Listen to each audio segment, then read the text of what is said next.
So the traditional passage on the papacy, you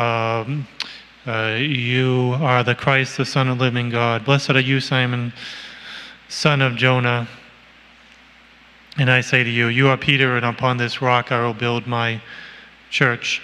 So the strength of the church built on Peter, but from Jesus himself. We, with our faith, know that Jesus is totally and completely in control of the church and of the world and of the church. And he sends the Holy Spirit to guide us into all truth through the magisterium, through the apostles, the successors of the apostles, and primarily Peter, the Pope.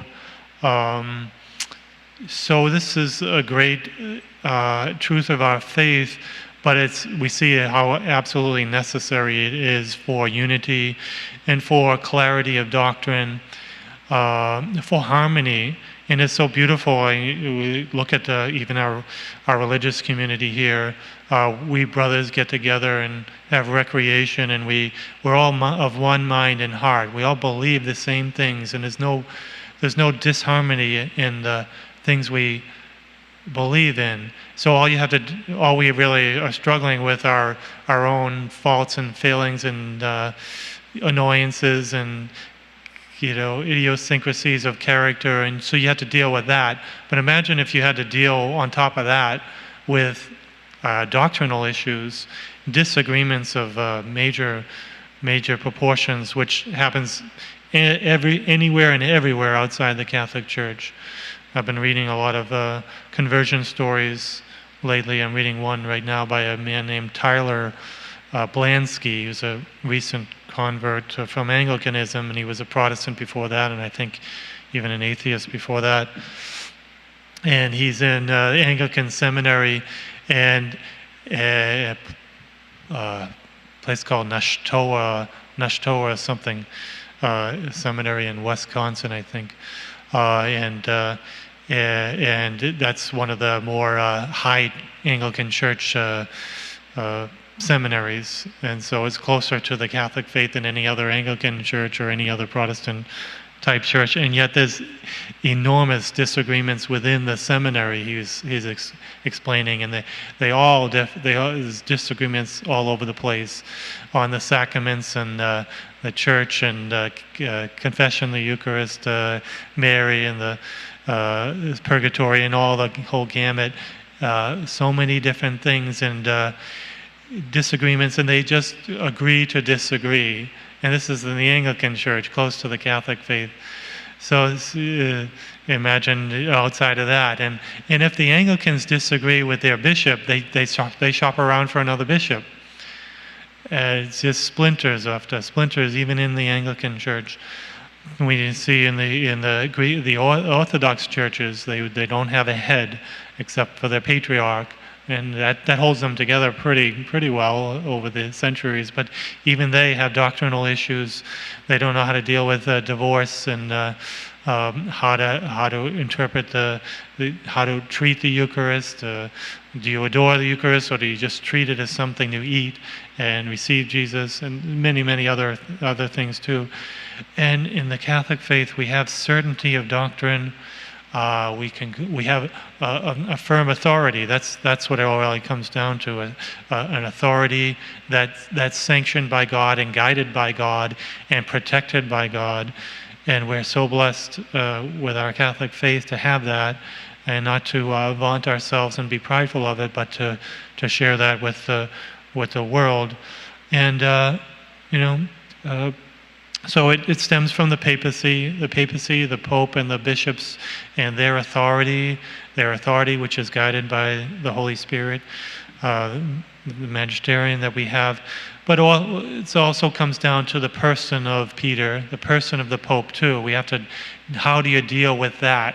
How do you deal with the Pope in his person, his personality, his private opinions, maybe his political views and things like that? And how do we deal with that in a way that's the way Jesus wants us to deal with it? Obviously, he's a pastor too. He's a father. He's our father, so we have to treat him as a father. Be kind, be respectful, be supportive. If he makes mistakes in private or mistakes in his personal character and things like that, we have to overlook or excuse or, what are we going to do? What are we going to go to the Vatican and talk to him and tell you, discipline him personally? Obviously, we can't do that. So what can we do? We can gossip. We can gossip about it. Is that going to do any good? So obviously we have to pray for him. We have to pray for him, treat him like a father, be respectful, supportive, and also to follow. He's a pastor. He's a shepherd. So he's going to be guided by God in ways that no one else will be.